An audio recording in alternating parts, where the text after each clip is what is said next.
तर मित्रांनो, आपण आलो आहोत राजापूर येथील जानुबाईच्या मंदिरात.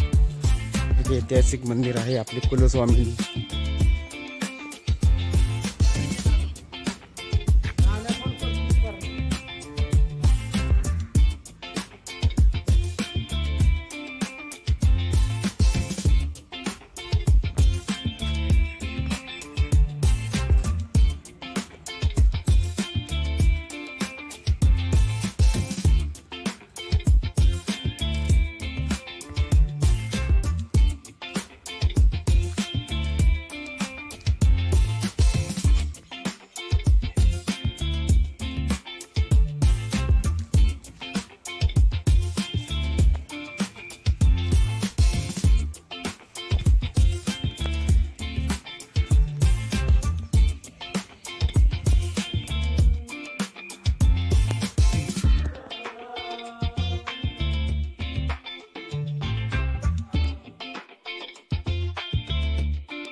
बघा मित्रांनो, हा मंदिराचा परिसर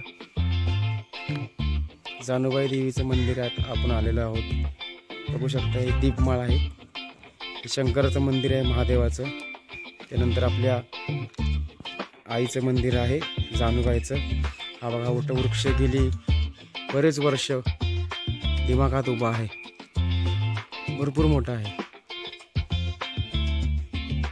आता आपण आपल्या परतीच्या प्रवासाकडे चाललेलो आहोत.